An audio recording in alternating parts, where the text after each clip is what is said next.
would you say that a feminine is an experience of a human body through the mind, and a woman is a experience through the feeling in the body? Interesting. No, I would. So for me, a woman, it's really easy. It's a man with a womb. Womb, man, woman. Sure. That's actually where it's coming from. Right. So it's biological. It's biological, yes. And Christopher and I, we always look through every human being. We see them more on their soul's journey, right? So we don't view life as through this one lens here. No, we view their soul through all the expressions they've had, and everything, if it's karma or baggage, or it's just everything they've accumulated on their soul's journey. So we're talking about past lives of their ancestors, mothers, fathers, all these imprints, everything that have accumulated to, who you are here today, your expression of your soul in this moment now, and my soul expression in this moment of now. So on a soul level, when you are born into the world, you choose, before you come, every single soul has pre-birth contracts that they put themselves in play, because it's all about the evolution of their soul, right? That's the big game we're all playing in this, not only on Earth, but in this universe. We all want to evolve as a soul, right? So on a soul level, before we are born, we choose if we want to come in a female body, a woman, versus, or a male body, a man. A man with a womb, or a man. And man comes from the word human, which is the race that we are, the human race. Sure. So for me, a woman, it's having the reproductive organs and system of a woman. Have the womb, the ovaries, because a woman can, we can produce children, right? Grow babies, birth them, feed them. That's the definition for me as from a woman. And then you have the feminine, which is more an energetic expression, I feel. So it's more, and I can feel it. And it's not only for women, men and women both have feminine energies within them. Like our biggest gift that we can have as human beings is to integrate our feminine and our masculine within ourselves, unify them, and that's when that's the ultimate of our soul's evolution, right? And yeah, that's amazing. I think there is so much distortion in what is a woman, what's a man, masculinity, femininity, especially in the last, let's say, 5 years. Yes. Why do you think that distortion is, and how do you try to break that down to bring clarity for women in terms of being a woman, and also finding ways to expressing that feminine energy, and how they then work with the masculine energy around them? How do you do that? So I'll start with how I do it. So for how I see the biggest gateways for us for humans to receive healing through is to the mother and the father, because our mother and our fathers, those are what, again, on a soul level, we chose our mothers and fathers who come through in this life. They carried all the programming, the trauma, the wounding that we wanted to receive on a soul level to grow from, to burst through. Right? There's like this. It's always there are always lessons that we signed up for. So with women, to have to let them first discover what they actually think of the feminine, of being a woman. And it's one of the first questions I ask in my course in the first module is, how do you relate, how do you feel about the word woman? What are the attributes that you feel fits in on the woman? And then what on the feminine, right? Because sadly enough in our world they are separate, but they don't need to be. Like a woman should already feel like a feminine. That was part of the divine plan. If you're born in a female body with a womb, you already had all these feminine energies running through you, Yeah. right? Because that was the expression that you chose to experience this life through. But for us, yes, it's only been come up for the last 5 years with the whole gender confusion. That's how I call it. There's a massive gender confusion program. That's what it is. That's been starting a long time back. Yeah. That's been starting a long time back. And why it's been so successful? Because there's so much wounded. There's so much trauma in the human race. Like, we did not grow up with nurturing moms that were fully present and loving and sweet, and with the gentle touch and constantly look you in the eye with just love. That was the transmission that we were supposed to receive from our moms, right? The mother, from the feminine, because everything that we learn from our mother is how every single human being, male or female, how they feel and think about the feminine. So if the mother was, in my case, my mother was emotionally disconnected, a bit hard, not very nurturing or nourishing, very, very pragmatic, which I'm very grateful for.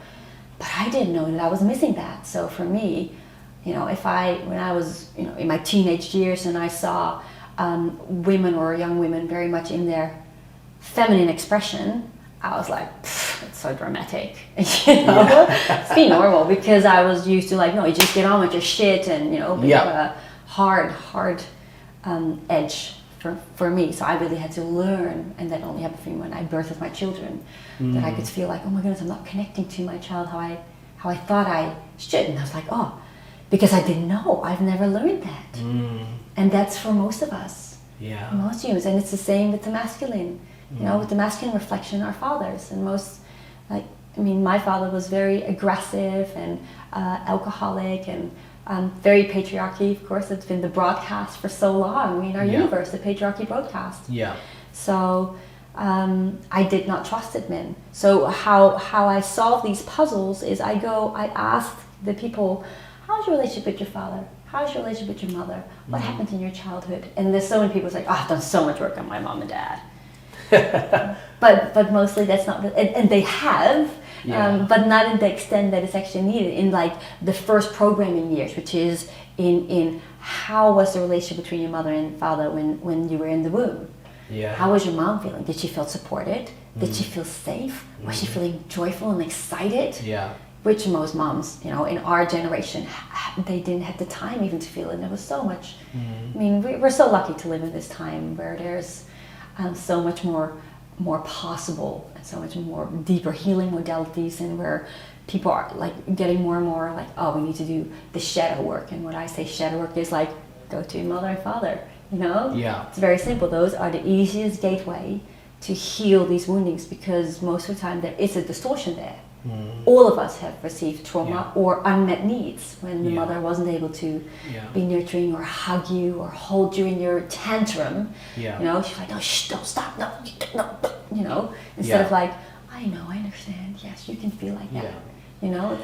It's interesting how your focus is so healthy in my mind about going back to your wound and working through your relationship with your mother and your father, versus to what we see in the world today, where there is a lot of wound and the way that they're trying to heal it. A lot of the women that I come across is someone else to blame. Yes.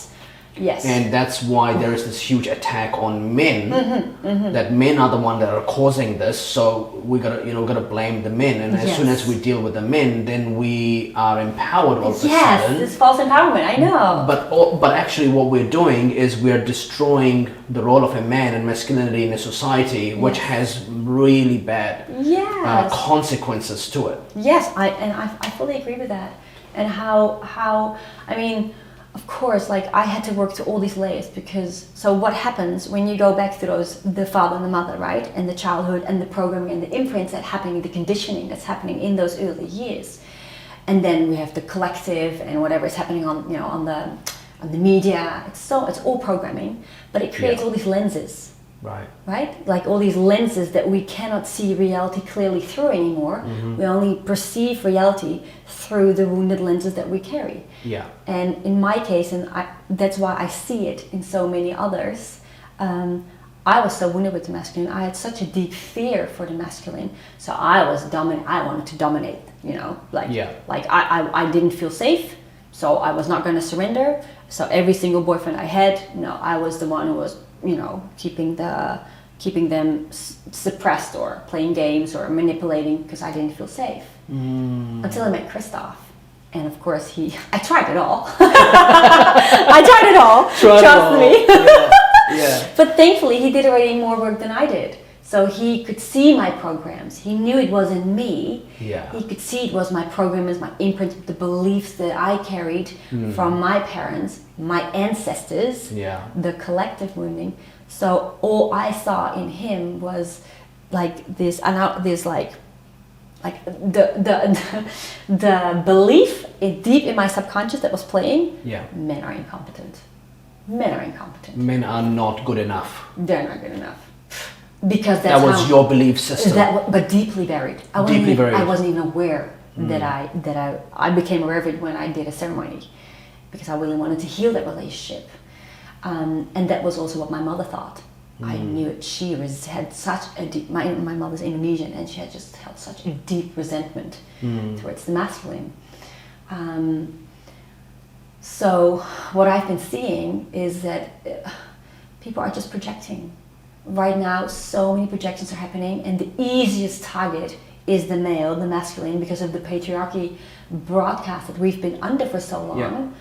But what humans forget is that before that there was an era of the matriarchy who also abused, So right now, I think what my work is as a healed feminine, and together with my beloved and together in a family pod, is to broadcast the wholeness, and we gotta heal it, and we have to move on. We have to move on. Like for so long, like this recycling has been happening, and like you said, this false empowerment in women. It's like so many healing modalities right now out there are about the divine feminine healing. They're still coming from a wounded space. Yeah. And you can see it, so many of these women are not in a healthy, loving, unified relationship. Yeah. That says it all. Yeah. Like you can only ever teach when you embody yourself, because every teaching is a transmission. It's energy transmission.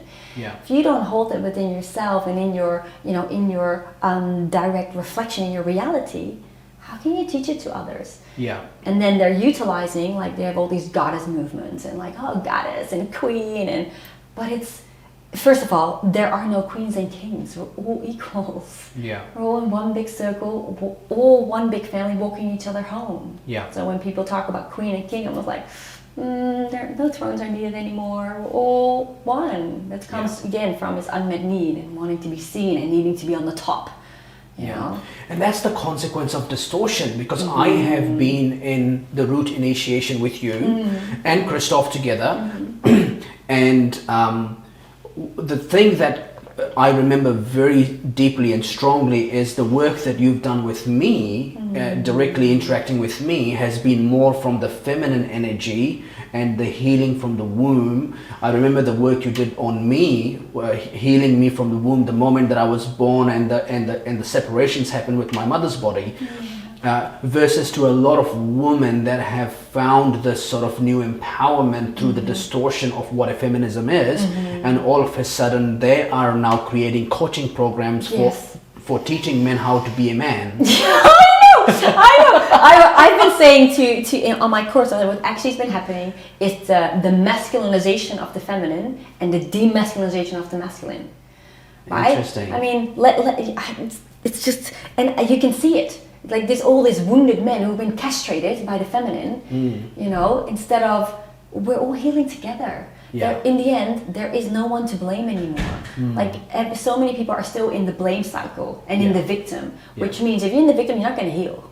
Yeah. You just want to, like you said, you just want to blame and project, and that's what's happening. Yeah. Until, I think it also has to do with the maturity for our species. Yeah. And I think right now we're actually really on the precipice of this initiation for all humans to grow up, to take radical self-responsibility for how they're feeling inside themselves, the reality they're creating. Because if we're all creating our own realities, so no one is doing that. And yes, there have been inserts and distortions into our field. Like, yes, all of that has been messed with us. But again, if you look at see it from the soul level, all of us have been part of that mess up as well. But right now, it's time to move on. And to truly forgive. Yes, and you are right in the front of that that movement where you're really doing it in a way where you're removing that distortion. And bringing clear definition of what a woman is, what a man is, what's masculine, what's feminine, and how every human plays that role based on their imprints and belief systems, where they are in the reality that they're dealing with, the roles they're playing, the ego and everything beyond it, their spiritual self, and trying to then figure out how they find that true self and live that life. Yes. What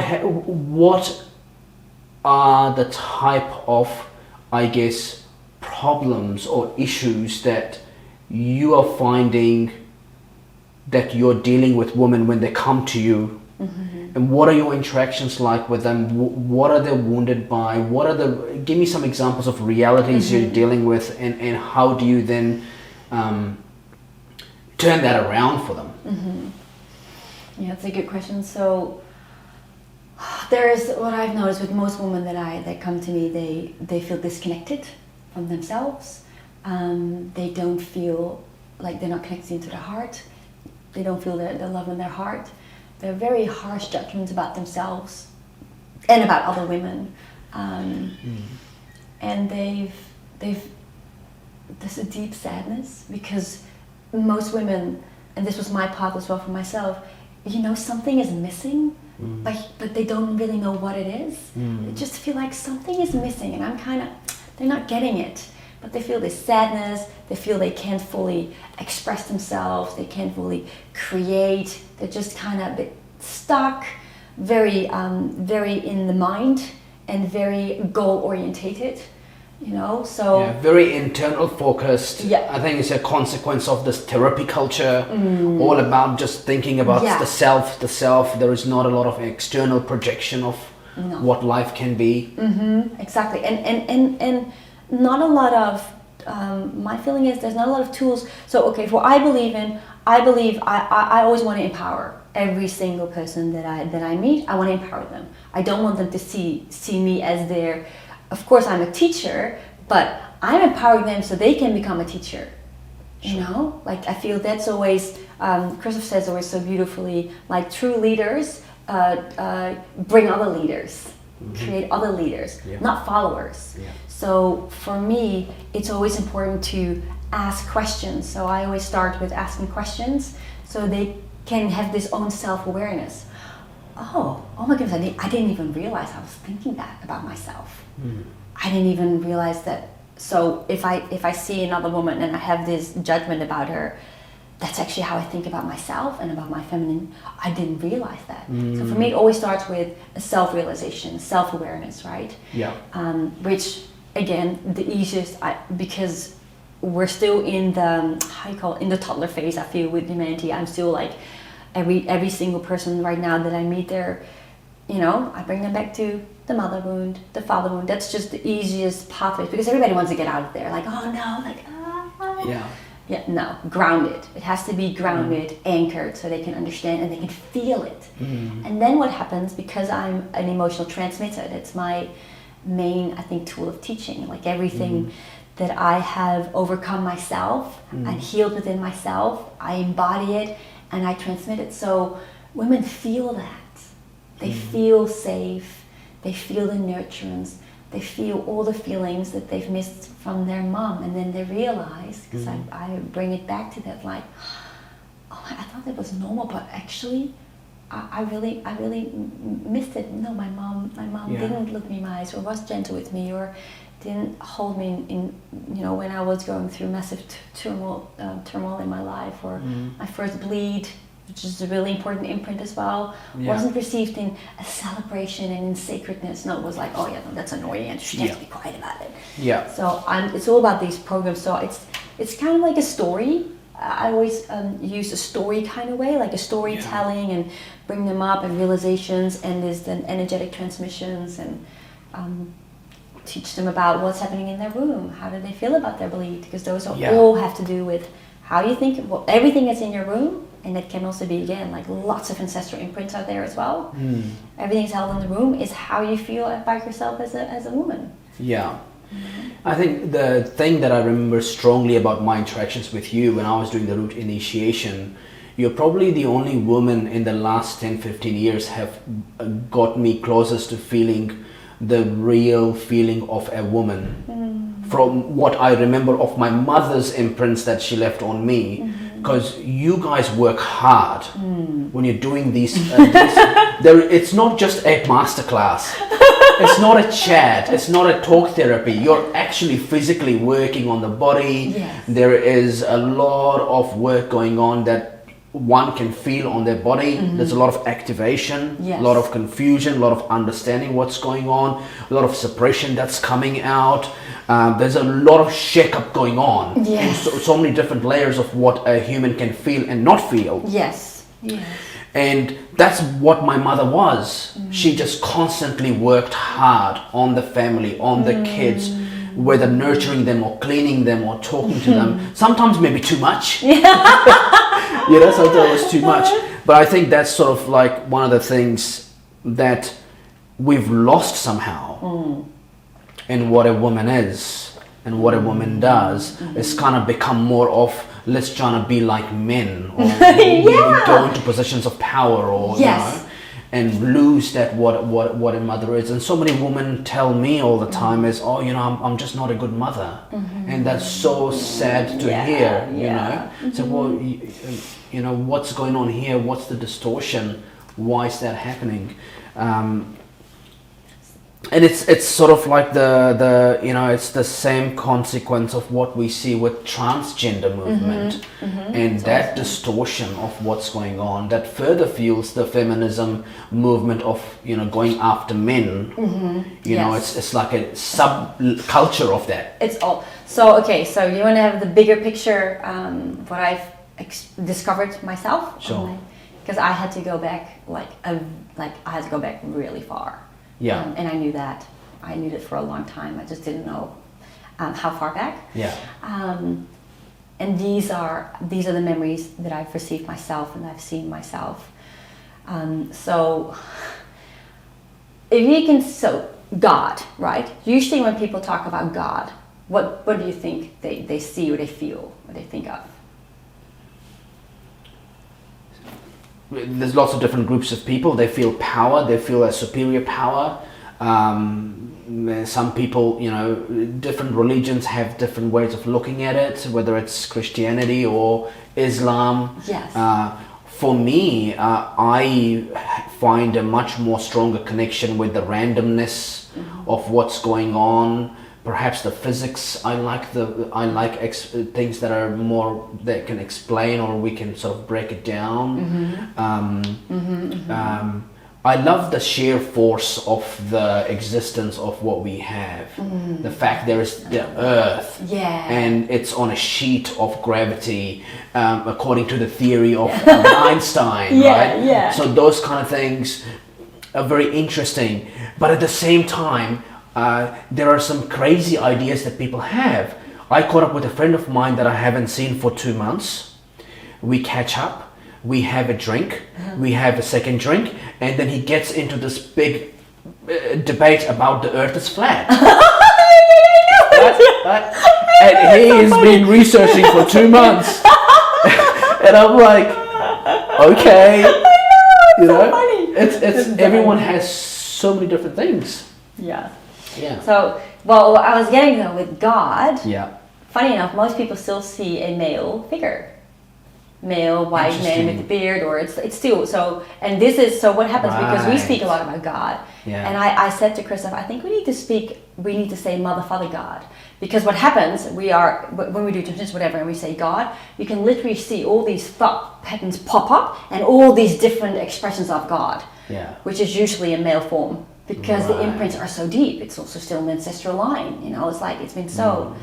Because what happened, the female aspect of God, Mother God, has been not on the highest level, but coming down to the dimension, has been hijacked and was separated before it came into our universe. Okay, an aspect of that feminine consciousness field was anchored into the underworld, where sacrifice was created, suffering was created, where the mother wasn't nurturing, where the mother was angry and raging, So what happened, therefore, that whole feminine aspect has been separated from our universe. So we only had a male broadcast to our universe. That's where the whole patriarchy came from. Because all these, and this goes way back, even before the rishis, because I had some interesting talks about people, because I was actually talking about do not utilize Kali or Lilith because they're inorganic consciousness fields.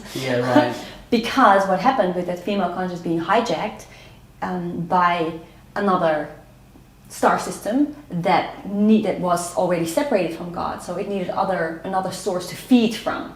So it chose our universe to feed from, and the feeding is energetic feed, and what is the most delicious and most nutrient for that other star system that's more in service to self is low vibrations.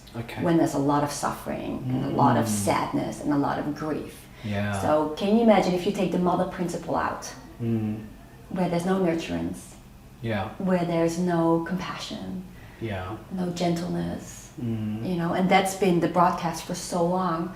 So what did we learn as not only on Earth as this race, but our whole universe, that the feminine, the mother principle, where all the feminine principles were coming from, was a avenging energy, raging, right?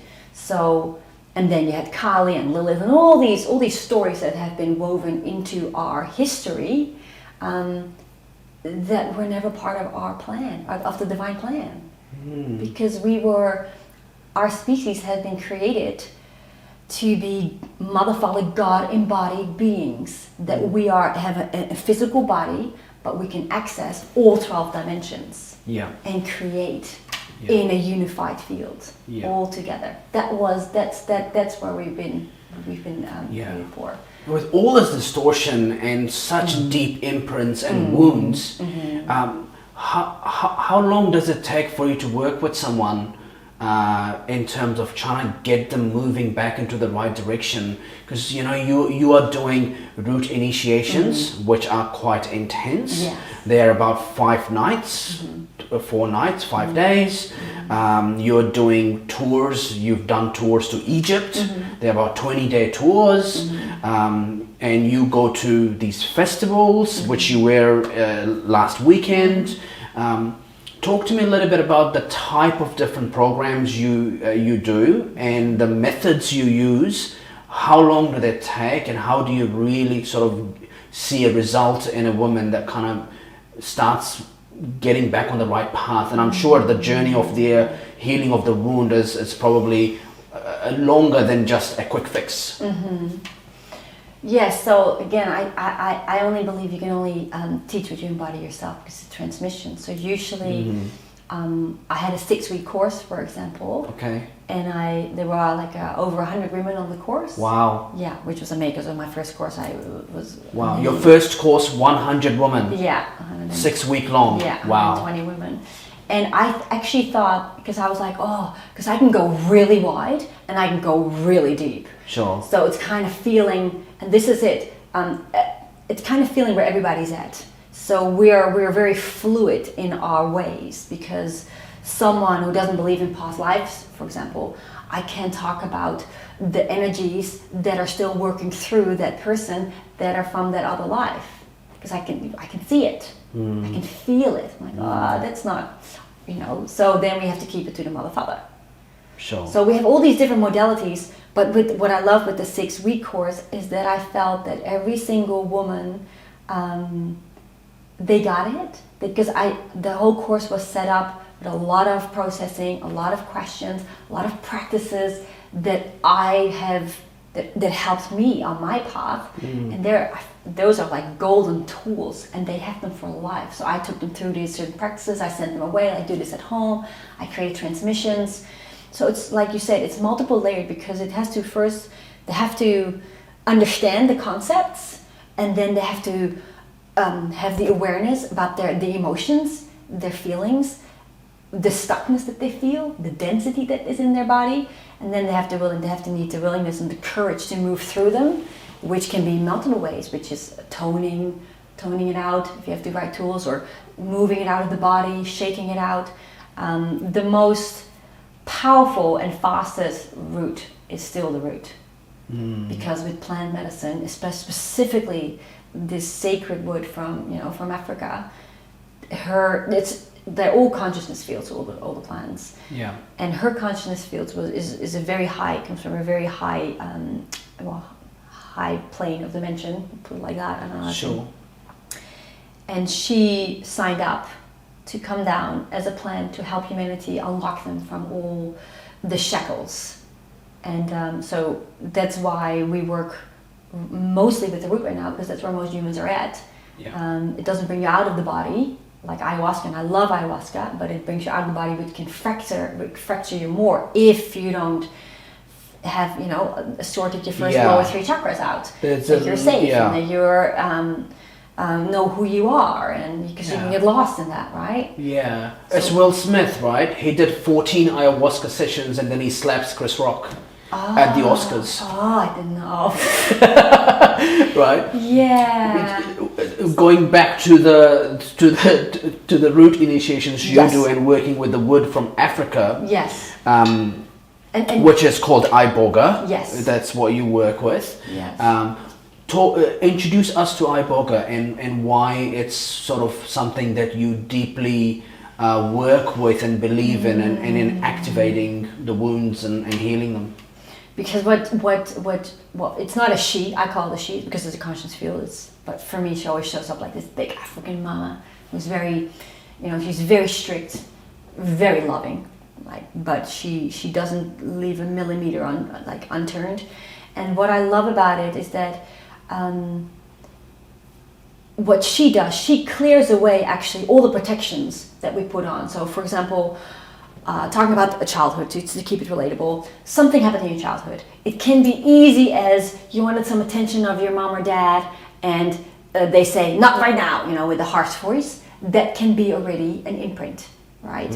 A trauma, because when you're 2 or 3 and you're so open, that is like hard. So that comes in, and it literally comes into your energy field, but then also into your physical body. And then what we do as humans, we kind of encapsulate it, separate that aspect off, because it's so painful. We can't handle it. We can't deal with it when we're 2 or 3. Our parents don't have the tools to open it up and let it release. So it stays in there in this like little bubble, and then we have all these defense mechanisms around it, because we do not want to feel that ever again. And that's how we go, and especially the first 7 years of our life. Those are because we're so open. Everything is so open for us. So that's when all these pockets are being separated, and which are all essences of ourselves, aspects of ourselves. Yeah. What the root does so magnificently, she peels away all the protective layers, which is really hard to get through. Yeah. You cannot talk your way through that. No. Breath work is also pretty powerful to do that. And there's another technique that I used, but I did it after the plant medicines, which was EMDR, which is a psychology thing, which would brainwaves, because you have to get kind of like out of the way yourself. Because everything yourself. Is that the finger thing? That Yeah. you follow the finger Yeah. and then you try to bring back the memories, the Yes. traumatic imprints, and then you kind of undo those imprints? Yes, or it goes with clicks. Yeah, I've heard That some was- good stories about yeah, that. That's really powerful. I did it as well. But Iboga is next level. I think it's next level because it's like it's literally 10 years of therapy in one weekend. Because Wow. you're 2 nights under, and then because of the work that Christopher and I have done, because the thing is, you can only go as far as the facilitator has gone. Right? Because the facilitator is the broadcast of that container that you're in. Yeah. So if you have a facilitator who hasn't dealt with the mother wound, the father wound, still carries the projections on towards the masculine, you're never going to get out of that. Yeah. Right? Because Yeah. again, the facilitator sets the The container. facilitation is so important. Yeah. There's a lot of stories of people just go to a hut. There's an old lady sitting. They have the medicine. They lie down. They wake up and they leave. Where there's no facilitation. No. Whereas for you, I've experienced it. There is a facilitation that is Yes. intense Yes. and detailed and really trying to break down and understand the architecture of the imprints. Yes. And then working through And the those. soul journey. Yeah. Yes, it's Yeah. like it's high level. Yeah. We're both Chris and myself. We're initiates. We have walked the path of the initiates, like for many lifetimes. We remember now, Yeah. but this life, every single step. It's for everybody's initiation. But we always took the most challenging step, so we could hold what we can hold now. Yeah. And that's why it doesn't matter if we're doing the route, if we have a tour, if we have a transmission or a talk at the festival, it's all a transmission. Like I notice now, even where we go with our family, because we're such a unified pod, and there's so much harmony and joy in our with our 2 kids, Yeah. that it's already healing for so many people. Just to be with us, or just to see us, or it's inspiring, or. Yeah. So that's how I see things. If you want to go to the deep core wounds, come and do the route. If you're not sure yet, then we have other programs that can lead people like with little breadcrumbs in. We're creating now one which is all about the first programming years and the defensive energetic patterns that people have. Yeah. So Chris and I are creating our first one together, fully together. Exciting. And to literally just bring people into our world and what, if you're not ready yet to go to your core wound, I understand, but maybe we can guide you and you can create a bit of awareness. What is playing out in your reality, and why is that playing out, and how are you energetically behaving? Because there are like very clear patterns. Yeah. The 120 women that came to your 6-week program, what were they dealing with, and what was the outcome of that program for them? And tell me a little bit about that experience. So they were all dealing with the suppression of the feminine, not feeling the feminine, not knowing what it truly was. So for me, it's all about demystifying as well.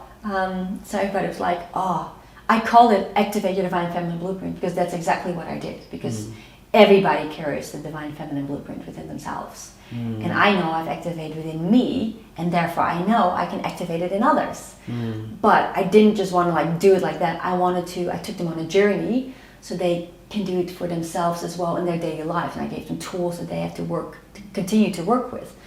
But what happened was that women, they had this concept about the feminine and the divine feminine.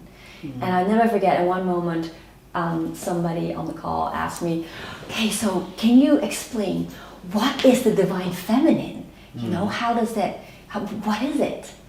And then I said, well, the divine feminine is actually nothing more but the healed feminine. And the lady was like, it wasn't good enough, because the divine feminine in most people is like, Ma! Yeah. Yeah. But it's nothing more but the healed feminine in the healed state, who doesn't have wounding with the masculine or the feminine. Yeah. There's just love, and everybody is like being perceived as they are. Everybody has their programs, and that's okay. We don't, you don't need to change anybody. You cannot change anybody. You can just hold everybody in that love, and perceive them as they are. Yeah. And so that was really interesting. So what I noticed lots of crying, lots of releasing. Most of the women, they didn't realize how important that first imprint is when you bleed, your first bleed. If it's being received by shame, you carry your shame until like your whole life, through your whole life, in your femininity, in your womanhood. Lots of suppression. It was I think because I'm a woman and I'm a mother, so lots of what came up for the women was the mother wound. And that's what I spoke about, because the mother wound is most humans, or people, I always say humans, but most people do not want to look at their mother through a lens of like, oh, she wasn't good enough, because we love our mom so much. And we know what she's done for us, right? For all of us. But it's not about blaming the mother or saying she wasn't good enough. It's about realizing, hey, I actually didn't receive what I needed to receive. And it wasn't her fault, because she didn't know. She couldn't give that to me because she didn't know.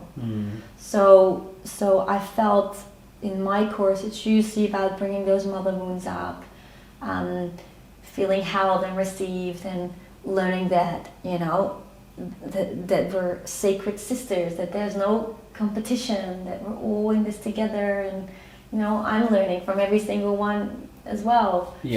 And I just felt, there were so many openings. I could feel their softening, and not about the idea that they had to let it all go, but to let it immerse within themselves as a feeling, because every woman has their own divine feminine expression. There's only one. Doesn't have to look as like long hair and skirts. I love that, because I was a tomboy for so long. But it can look in so many different ways. And feel. For me, it's always about feel and take space for yourself. Nurture yourself. Enjoy a bath. Talk to your husband. Like, sweetie, I need to take some space for myself. Can you be with the kids right now? Because I just need to have a bath. And if you have a good communication and you don't blame your husband, you don't project onto him, you just say, this is what I need. Your husband or your partner always wants to nurture you and please you and make you feel happy. So I had to learn that too, because I was like, I can't imagine having 120 women in a program and they're all opening. And then you're dealing with this. It's beautiful, but it also can be very intense to manage and organize and coordinate. I'm glad that you're doing it, not me. because for me it's like I've gone through all of it.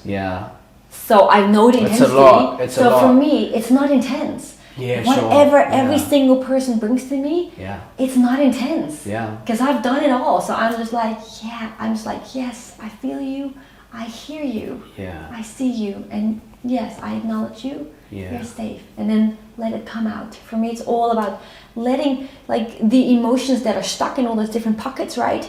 It's emotion is energy in motion.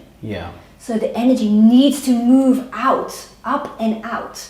So any way I can assist with that, I'll do it. So if it's with singing, or if it's with the root and the shaker, or pressing, or if it's words, or if it's just with a hug, you know? Mostly it's actually a hug. You give good hugs. You give really good hugs. So what happens once women go through that experience of, like, I guess, starting to heal or opening up? How do they try and integrate that to their world and what they're dealing with, and sort of become a different person in many ways, and just respond differently to things that they would do in the past, like, your experiences of, sort of not trusting men, or sort of dominating, or because you don't trust them. How do you get them to reintegrate? So we had every week we had a call, and on the call I had did a lot of processing. Like, I was always asking them to share their stories, because so many others learn from it, and then I process whatever's coming up. And then at the end I created some transmissions that they can keep listening to. Like, I did a womb. Was my first transmissions, but they went really well, because you have them. How how do you call it, like we have them produced beautifully with music behind it. It was really deep. So they can always do that, the wound clearing transmissions, or I have one which is called the inner cave, where women actually discovering the programs and the imprints that they have. And then at the end, I created a integration framework for them with some daily practices, weekly things, monthly, so they can keep tracking themselves and keep, because it's a journey. You know, it's not like you said, it's not a one fix. But I felt, and what I saw at in the last call, I did a transmission live on the call to activate their divine feminine blueprint within themselves. And I could see it. I could see all these blueprints being activated within themselves, and then the feedback, all the women, they could feel it, they could see it themselves. So I think that's one of my roles right now, is to assist in that healed feminine, like to bring as much as possible women, because I know that every single woman on that call got so much out of it, and will share their stories and their wisdom. It doesn't have to come from me. You see, for me, I'm the catalyst, and more teachers will step up. Great. It's so much about just opening and being that catalyst and letting it become a movement, and every individual woman becomes, you know, that awakened soul, and really having good clarity in a distorted world in terms of what a woman is, what's feminine energy is. We have so many homes in New Zealand with single parent households. You know, it's just a destruction of society, you know. If you want your kids to be successful and do good at school, you just got to work at the basics of a man and a woman in a healthy sort of setting. Very clear rules of what a man and a woman is. And two-parent households, encouraging your kids with the love of education, and 100% attendance at school. Very basic, but powerful. Instead of all these complicated issues. You know, if you look at kids being raised in a liberal household and a conservative household, girls and teenagers usually have higher anxiety than boys, but a boy being raised in a liberal household has more anxiety and depression than a teenager girl raised in a conservative household. So we're talking about the distortions of modern life today, the programmings, whether it's media or how that's infiltrating into communities and societies, where which is what I call the woke mind virus. It's the woke stuff, right? Yes, I fully agree. And and so much of the work you're doing, and what I'm hearing and what I'm sensing, it's really about bringing back to that sort of simple clarity, simple basics, and if we focus on that, everything kind of grows from there. And when you say it's not the reality that I live in, so I don't experience it that much, and I don't look for it either, to be honest. Of course, COVID was a big wake-up call for everybody, which was needed, okay, because humanity was not waking up fast enough. That's the truth of it. So now everybody is waking up faster, and they, already learning that the media is not telling the truth. That's huge. That's been big for our species, right? To realize, to now question. And they don't want to tell the truth. No. They went after you. Yes, they went after us. You in terms of what you were doing at that time of. At that time, they were using the narrative of the vaccine. But today, look at the vaccine-injured people. The anti-vaccine movement, and it's sort of, the inquiries around the mismanagement of COVID, and so many people having heart conditions all of a sudden. I know, young people who are just dropping dead. I know, and it's interesting you say that, because Christoph, when this whole COVID just started coming in, he wrote this article, and it was all about man-made virus. He wrote it all down, and the bigger picture where it was going to lead into, and that was on the news. DNA, but it was great though, because it was on national news, and it was DNA activation, man-made virus. So how we perceived it afterwards, was like, you know what? All of that message has been programmed into the field, into the matrix. It has been brought out there. Even though the news said this was, they called us conspiratists. How do you say it? Conspiracy theorists. Yes, that's how they called us. And we did a crystal bed for a school with all the families and all the children to create this abundance stream. And it helped, but you know, they were like, we were just being. It's programming, right? And what you're doing, and I'm so grateful that you have come forward to drive your movement.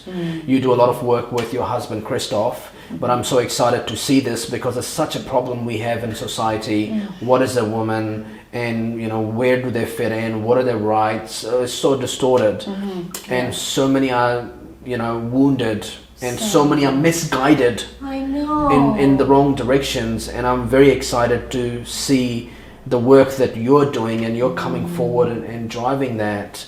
What do you think is the ultimate vision of a world we see, a deprogrammed world we see, and for women? For women specifically, I just that they can just feel at ease with themselves, you know?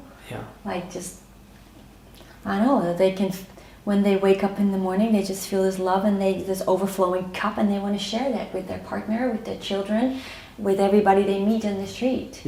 That's what we were supposed to do. You know, like you can only ever give from an overflowing cup. But what we've been taught by our mothers, our grandmothers, our society, that we had to give from an empty cup. You know, there was literally, I saw this years ago, I saw this virus in the Matrix, which was under the program Mother, and it was sacrifice and suffering. That the mother, and this is what I heard from so many other moms, that you have to sacrifice time for yourself to be a mom. You have to sacrifice all these things, you have to suffer to be a mom. No, the dads don't, they just continue with their whatever they do. But again, it's all about misguidance. So when I realized I carried that program from my mother, but I was also in the collective programming fields, the sacrifice suffering underneath the mother, when I cleared it, and I could just speak to Christoph without anger, but just saying, you know what, I actually don't like cooking every night. You know? So I'm not going to. And he was like, no, of course, no. I don't want you to. I can cook. And I was like, he said, just have to ask. You know, and I never, because I did not grow up with a template. And that's what lots of women, you know, and I hear it still, like, it's also, it's programming. Like, I know, for example, with Christoph, he just easily, like, just plans things. Oh, I'm playing soccer then, and I'm doing that then. And that in the beginning, I was feeling like, what? Huh? You're just doing that? What about me? And he's like, well, you just do your thing. Exactly, Right? But I didn't know that, and I hear this from so many. And of course, I had, what you shared earlier, I had the same when people, because in the beginning I was solely focused on being a mother. When I met Christoph, we got pregnant after 4 months. You know, we had the babies, we traveled.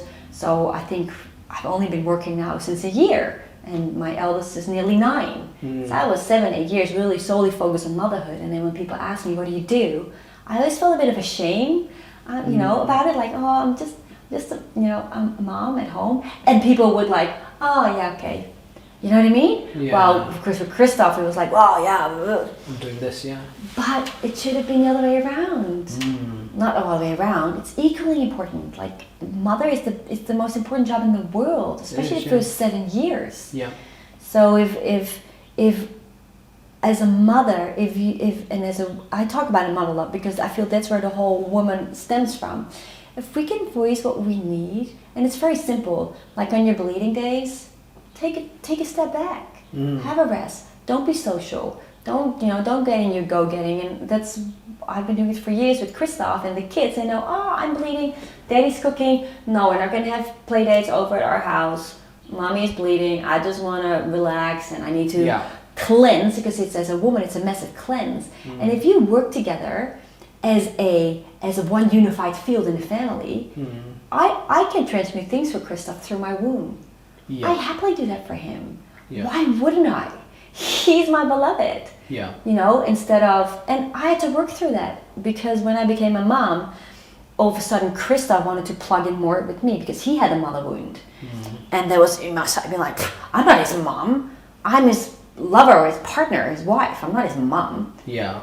But when I learned about, it doesn't matter, I'm the feminine expression. Yeah. So I'm to Christoph, yes, I'm his wife, I'm his lover, I'm his partner, but I'm also the mother. If he needs to fully let go and feel safe and feel held, you know, and that's how you can work together in a unified relationship. It's not about, well, you do this and you do that, and as soon as you notice that a projection is happening, a finger pointing, what's happening in yourself really? Yeah. Right? And that's always what we both, because we both worked so extensively and deep on all our woundings and traumas, this is what we bring to others. Oh, what's actually, so we have couples, we also work with couples, it's like, oh, what's actually working, what's really going on here? Without a judgment, without, you know, but just saying, well, this is the pattern that's happening here, this is the pattern that's happening here, the blaming, you can never unify. And what, in the bigger picture, right, if you still have a wounding with the masculine or a wounding with the feminine, you can never unify within yourself. Yeah. Which is the Eros Gamos, which is the next level of our evolution. So it's been intentionally programmed into our universe to create, remember, it's called Belushi, to create more dense energies to feed from and to be channeled through that other star system. To create a separation with the mother, wounding with the masculine, wounding with the feminine, projection. So there's always separation. That's why so many people feel so lonely. Yeah. Because they have to separate within themselves. So if we can heal that separation within ourselves, start with the mother, father, and then, oh, what happens in the ancestral line? Oh, what did I do in my past lives? Yeah. You know, like it's a deep journey, but why wouldn't you do it while you're here? Yeah. Yeah, I that was my experience of working with you and Christoph on healing my I guess father-mother piece, more so father. I think for my first root initiations, I obviously have to come back and do it again. I wasn't able to come in for the November one, last November one, but it was such an incredible experience and a shift in the mindset, because so much of the healing we do today is through the lens of the programming. Yes. Programming creates the reality, and we think that's real, and so we are healing through talk therapy and modern therapy. But the lenses are still of the program are still in place. Exactly, and all the modern medicine, Yeah. antidepressants and this and that. Yeah. Oh my goodness. Yeah. Which is just working on the symptoms, never on the root cause. Yeah. And I personally felt such a bond and a connection with Iboga as an activated, intelligent being. And I get so obsessed. And I always say to Christoph, I need some. No, you're fine. It's exciting. Thank you so much for your time today. It's been such an awesome conversation and such needed conversation. I think you do a lot of work in this space, and it's nice to have you talk about that and stuff like that. Where can people find you? They can find me on Instagram, Yeah. Alaya Melchizedek, Yeah. and you'll find me there. And I post, there's a lot, I post sometimes little transmissions that are coming through, or lots of family stuff as well, but it's a lot of our work you can find there. And they can find your programs and the next upcoming programs as well on Instagram? Yes, on Instagram. That's awesome. Well, thank you so much. Thank you so much for having me. That's awesome. Bye, everybody. Thank you. Bye.